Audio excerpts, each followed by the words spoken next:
जिसे अखिलेश यादव ने चवन्नी कहा, वही गठबंधन के बाद रुपया हुआ कि नहीं। कांग्रेस का कमबैक, बसपा की सीटें 10 हुई और जयंत चौधरी और ओम प्रकाश राजभर मजबूत हुए। आखिरकार इसमें समाजवादी पार्टी का कितना हाथ था? जाने कहां से आ गए थे गठबंधन वाले। हम लोगों ने चवन्नी का रुपया बना दिया, तब भी हमें छोड़ के चले गए। अखिलेश यादव के इस बयान के बाद उत्तर प्रदेश की सियासत में नया विवाद खड़ा हो गया है। जयंत चौधरी के समर्थक नाराज हैं और बीएसपी चीफ मायावती ने अखिलेश यादव को निशाना साधा और अखिलेश यादव को अहंकारी बताया और अखिलेश यादव को माफी मांगने को कहा। लेकिन असली सवाल है कि अखिलेश यादव का दावा आंकड़ों में कितना सच साबित होता है। लेकिन सबसे पहले बात 2024 के लोकसभा चुनाव की। लोकसभा चुनाव में उत्तर प्रदेश में समाजवादी पार्टी और कांग्रेस, इसके साथ साथ जन अधिकार पार्टी का गठबंधन होता है, जहां पर उत्तर प्रदेश में समाजवादी पार्टी 62 सीटों पर चुनाव लड़ती है और उसके 37 सांसद जीतते हैं, जबकि कांग्रेस 17 सीटों पर चुनाव लड़ती है और 6 सीटें जीतती है। और जन अधिकार पार्टी मतलब बाबू सिंह कुशवाहा पहली बार सांसद बनते हैं और समाजवादी पार्टी के गठबंधन से, मतलब समाजवादी पार्टी के टिकट पर। मतलब यह कि जिस कांग्रेस के पास 2019 के लोकसभा चुनाव में उत्तर प्रदेश में 1 सीट थी, वही कांग्रेस 2024 के लोकसभा चुनाव में समाजवादी पार्टी के साथ गठबंधन करती है और 5 सीटों का फायदा होता है, वह 1 सीट से 6 सीट पे पहुंच जाती है। वहीं 2019 के लोकसभा चुनाव में समाजवादी पार्टी और बसपा का गठबंधन लगभग 25 वर्षों के बाद होता है,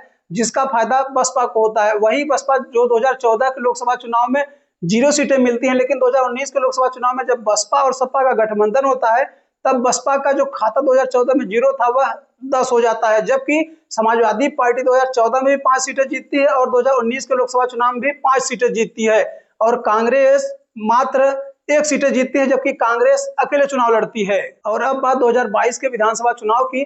2022 के विधानसभा चुनाव में समाजवादी पार्टी का अलायंस जयंत चौधरी की पार्टी आरएलडी और ओम प्रकाश राजभर की पार्टी सुभाषपा और अपना दल कमेरावादी मतलब कि पल्लवी पटेल का गठबंधन होता है। और इसके साथ साथ जनवादी सोशलिस्ट पार्टी और महान दल भी समाजवादी पार्टी के साथ गठबंधन में आते हैं और समाजवादी पार्टी जयंत चौधरी की पार्टी आरएलडी को 33 सीटें गठबंधन में देती है और उनकी पार्टी 8 सीटों पर चुनाव जीतती है।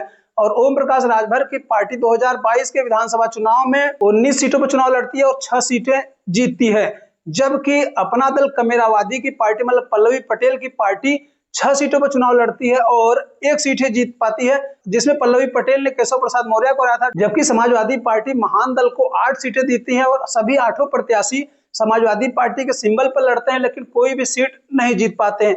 वहीं पर समाजवादी पार्टी जनवादी सोशलिस्ट पार्टी को भी प्रत्याशी मैदान में उतरते हैं, लेकिन वह भी कोई सीट नहीं जीत पाती। वहीं 2017 के विधानसभा चुनाव में आरएलडी अकेले चुनाव लड़ती है और 171 सीटों पर लड़ती है, मात्र 1 सीटें जीत पाती है, जबकि ओम प्रकाश राजभर की पार्टी सुभाषपा 2017 में भारतीय जनता पार्टी के साथ गठबंधन में लड़ती है, लेकिन मात्र 4 सीटें ही जीत पाती है।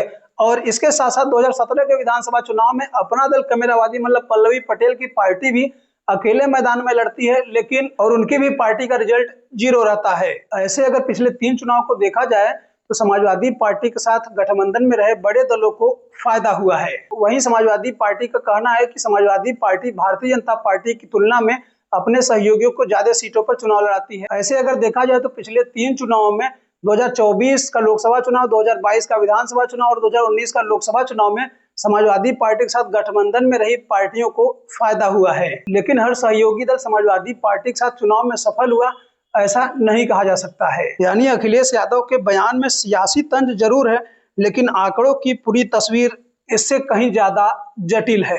ऐसे अब सवाल आपसे कि समाजवादी पार्टी के साथ गठबंधन में सहयोगियों का फायदा हुआ या नहीं, या अखिलेश यादव के द्वारा यह बयान बढ़ा चढ़ा करके पेश किया गया। आप सभी लोग क्या सोचते हैं? कमेंट करके अपनी राय जरूर दें।